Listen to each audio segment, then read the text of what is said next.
Hey, sports fans, Larry Eater with RunBlogRun. This is the Athletics chat numero 4, Katra, and this is the Epilogue. And let me put my glasses on so I can be even more thoughtful. All right?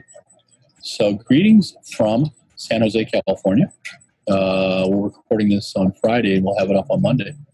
But this thing, Stuart Weir, our senior editor for European Athletics, is based in Oxford, England. I'm in San Jose now. I was in Fort Atkinson, Wisconsin, but I went from the socially distanced Fort Atkinson, Wisconsin, a town of 10,000, to a city of 974,000, which is amazingly socially distanced, except for the folks you're seeing down and protesting in downtown San Jose. And while I support civil disobedience and peaceful civil disobedience, I do not support looting under any circumstances. And I do think it's different groups, and I think you've got to look at the whole picture too. The Black Lives Matter movement, again, unfortunately, had to deal with coming to the forefront again because of senseless racism and also police brutality. And it's unfortunately, part of the American ecosystem and culture right now. And I'm not sure much has changed since Martin Luther King was assassinated in April of 1968. Then Robert Kennedy in June of 1968. I remember both of them because I was 11 years old. And it was terrible, and still puts a pain in to think about those things. And for someone who also can remember John F. Kennedy being assassinated, it just makes it sadder and sadder. Some of the positives now are that in Wisconsin, most people were pretty darn thoughtful about COVID-19 and the pandemic. And in California, you see the same thing. Sure, you see knuckleheads, but even we drove down to Santa Cruz to enjoy some cool air because it was 106 here in San Jose. Even in Santa Cruz, there was a protest at Lighthouse Point, and most of the people had masks on and socially distanced. And you know what? That's good. Unfortunately, a lot are not. And my friends in the medical community, who have been correct in everything they've told me so far, I found out about the pandemic in January. And from the information I had January 28th, I had to make a decision about going to Europe in February, and I had to cancel because I knew that with my medical conditions, it could not be, it could be a difficult thing. And that, so we went to Wisconsin and San Jose, and then got stuck in Wisconsin for about 3 months, which was wonderful, being with our friends and being in the small community. And now we're in San Jose, and I'm in my parents' backyard. My father died April 26, 2020. He was 81 years old. And the reason why I do what I do is because of the encouragement of my father, Stan, and my mom, Mary Lou. They believed their 5 kids could do anything. And they encouraged us to try everything. And I'm sitting in the backyard now, and you can hear the little chimes that these are stuff my mom collected over 30 years. And I've got 3 or 4 hummingbirds literally who will come and sit next to my shoulder and just kind of check me out. And I think one of them is my mother reincarnated, but that's me. I have that whole, some people get messed up on drugs. I get messed up on religion. So anyway, Stuart and I had a great talk today. We did talk about Black Lives Matter and how UK Athletics put a picture up of their all-black relay team just to remind people what's going on in the world.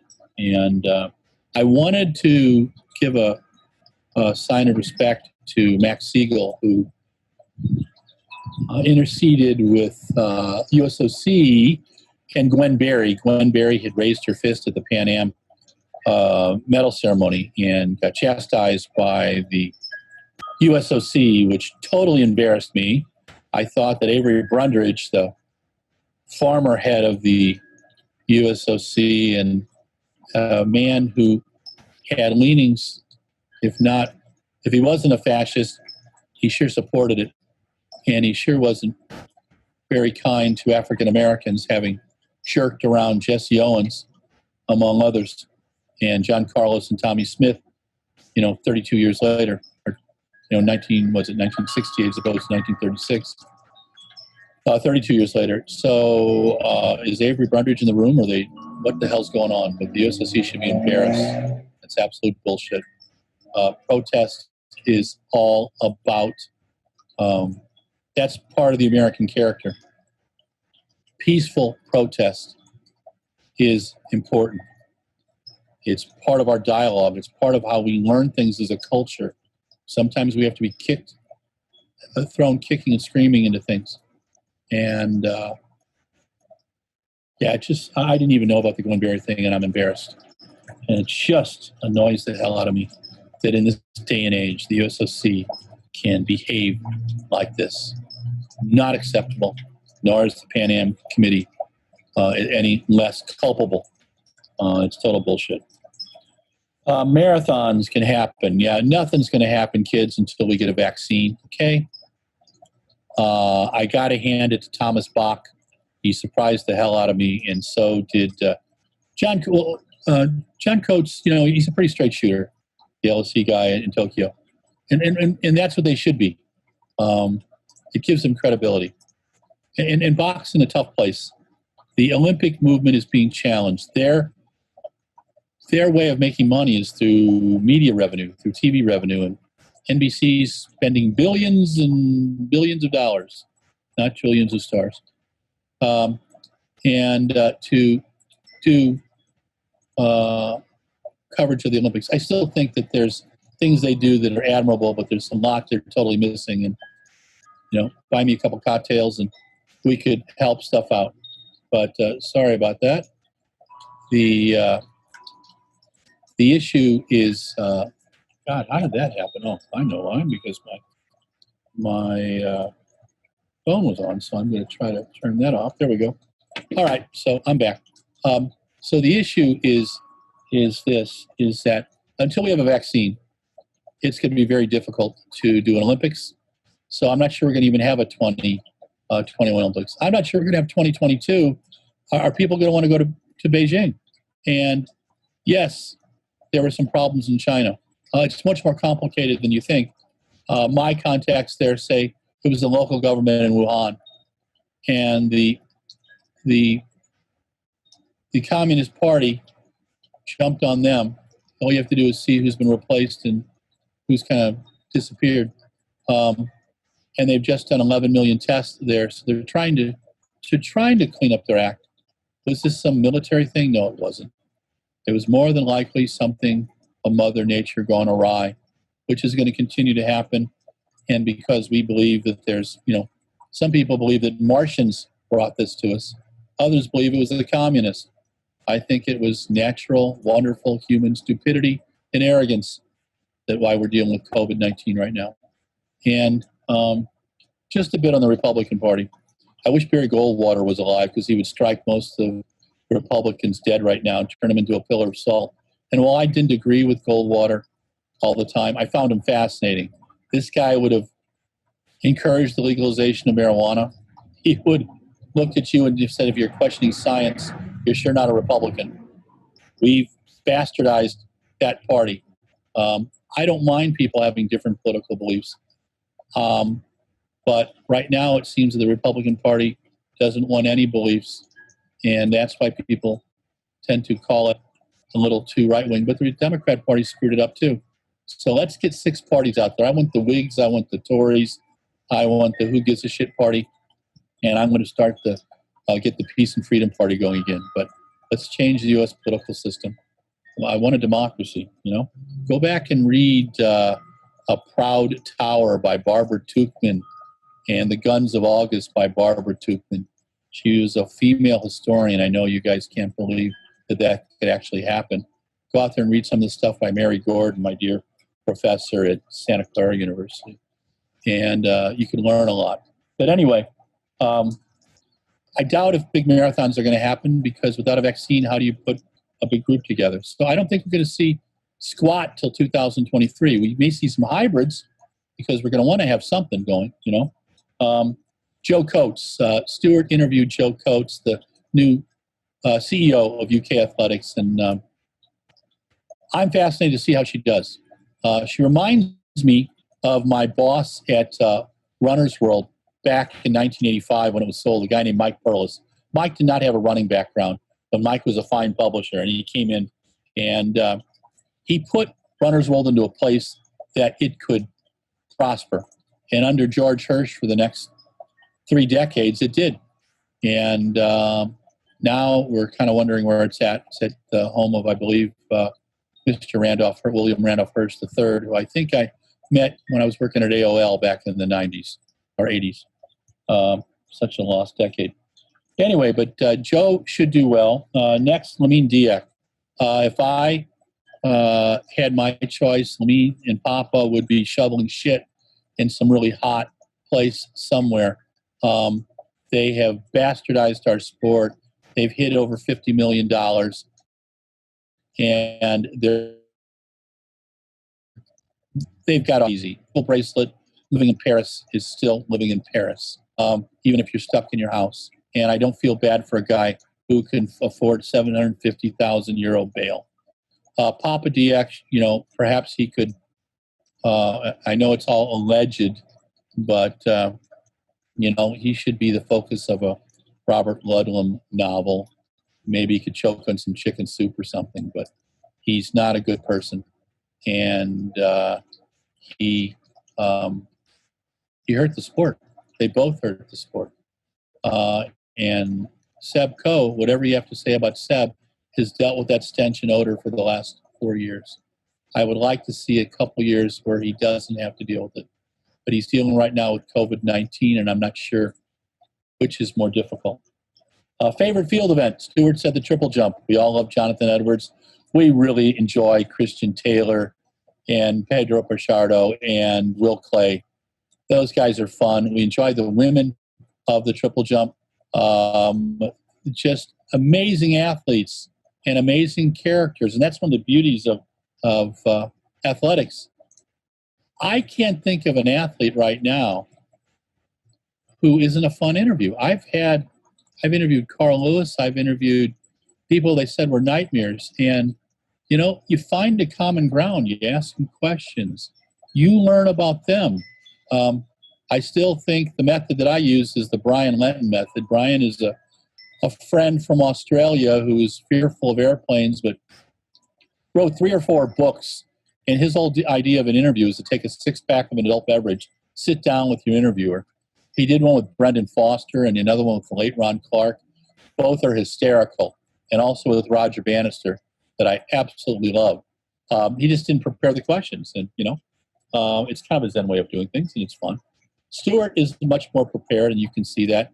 I prepare questions, but most of the time I don't use them because we start having a conversation and kind of see where things go. And I want to learn about the athletes I'm interviewing because that's what I'm trying to share with you guys, men and women. So, but triple jumping love, hammer throw. I told the story about the hammer throw, Ken Flax, a foul, about 268 feet, Joe Mangan, and I watched it at Mount Sac about 1993, and the hammer landed in an ice chest with a lovely pink watermelon, and the juice just went straight up into this one big drip and dropped. It was a Zen moment. It was a moment of Larry. No drugs were needed, and it was a lot of fun.